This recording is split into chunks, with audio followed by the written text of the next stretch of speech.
Scheduled school contact.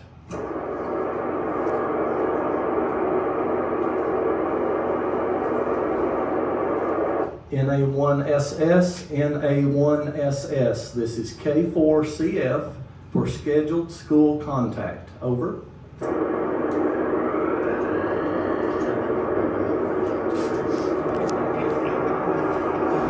NA1SS, NA1SS. This is K4CF for scheduled school contact. Over.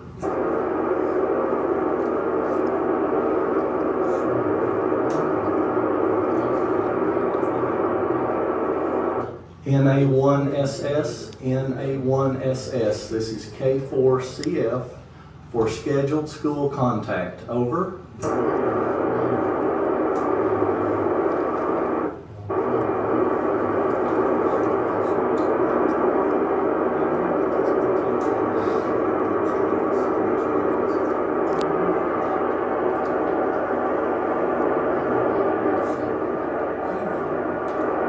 NA1SS, NA1SS. This is K4CF for scheduled school contact. Over. Kilo 4 Charlie Foxtrot. This is NA1SS.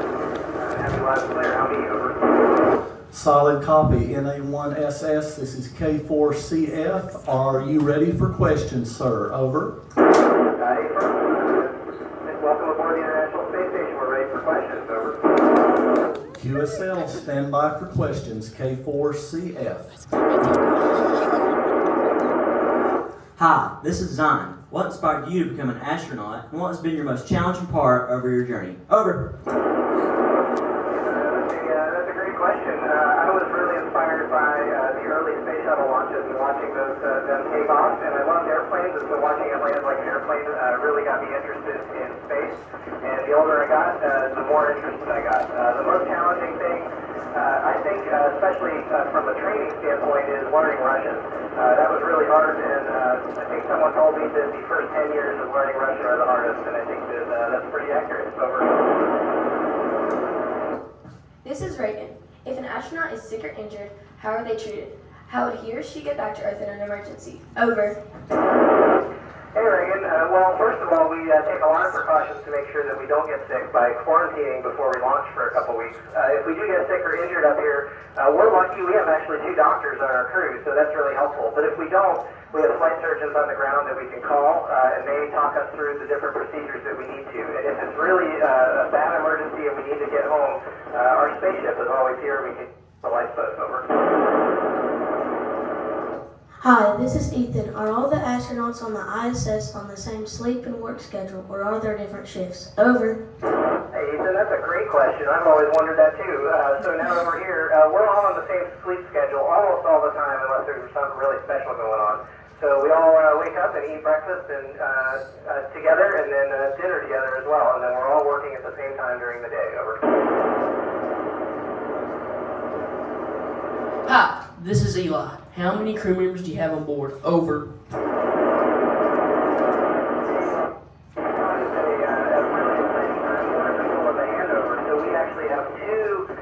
That came up on different SpaceX vehicles. I'm actually going home maybe tomorrow, but here in the next couple days. And so we have 11 people on board right now, 8 in the U.S. segment and 3 Russians over in the Russian segment. Over.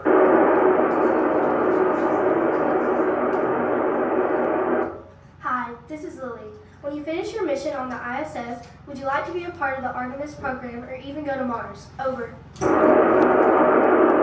Hey Lily, yeah, this is a really exciting time to be at NASA, and I think all of us are really excited about the Artemis program. And you know, if we're not currently flying in space, all of us are working really hard to make Artemis happen and get back to the moon. And then you're part of the Artemis generation, whether you know it or not. And so you guys will get to see some really exciting things, including the first person on Mars. Over. This is Avery. Does the ISS have an escape vehicle and have you ever had to use it? Over. Hey Avery, thankfully we've never had to use it.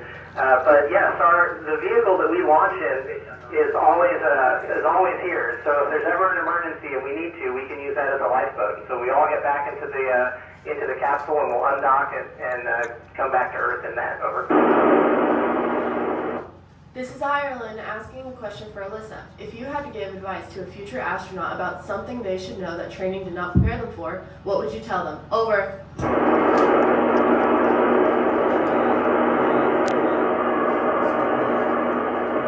Kilo 4 Charlie Foxtrot, you still there? Over. This is Ireland asking a question for Alyssa. If you had to give advice to a future astronaut about something they should know that training did not prepare them for, what would you tell them? Over. 4 Charlie Foxtrot, sending 1SS, not copy, over.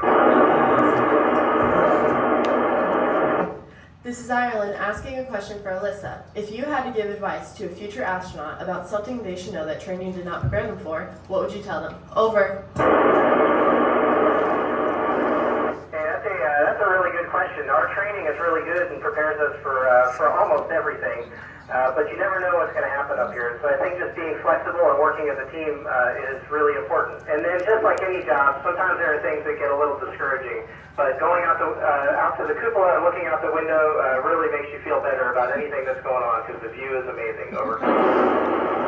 Howdy, this is Oliver. What is your educational background and field of study? Over. Hey Oliver, I went to college and studied aerospace engineering, and then I went to the Air Force and became a fighter pilot and then a test pilot.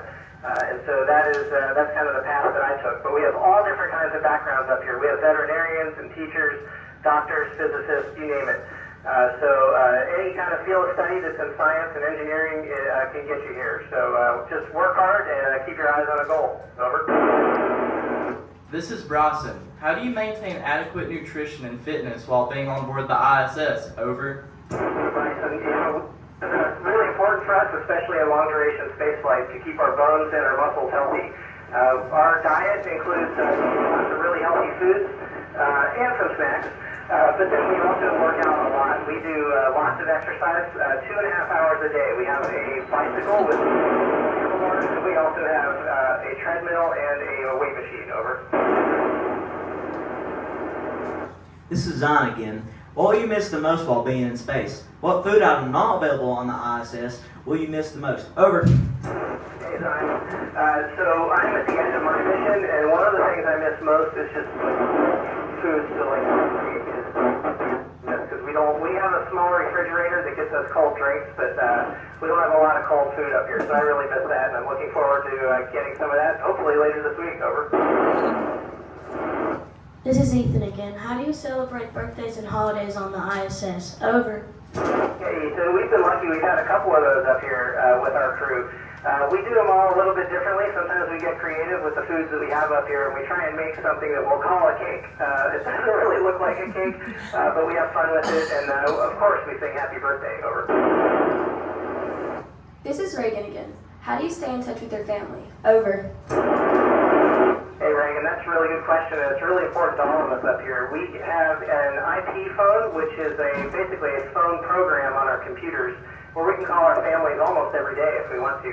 And then we also have one conference a week where we can do a video conference, kind of like FaceTime, with our families, where we get to see them and talk to them for almost an hour. So it's a really great thing, and we all look forward to it. Over. This is Lily again. How do the astronauts wash their hair without getting water everywhere? Over.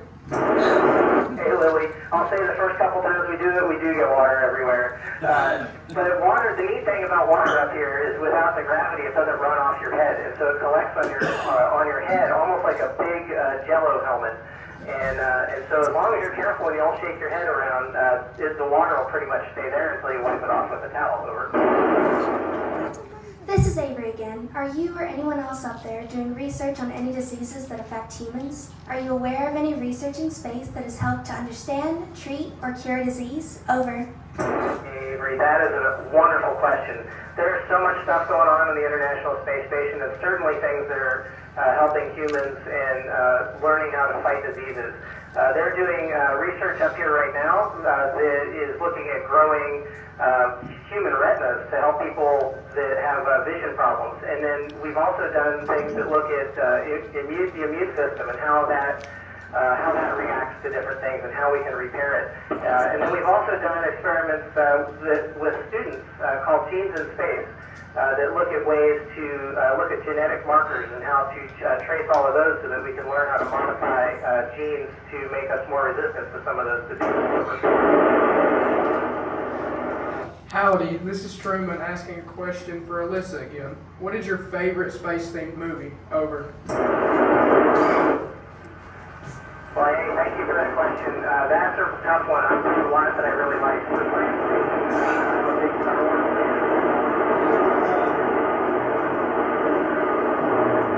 NA1SS, thank you, Bob. If you can still hear us here, thank you for taking the time to contact us, and we will never forget this, sir. So that NA1SS, this is K4CF signing off. 73s, Bob.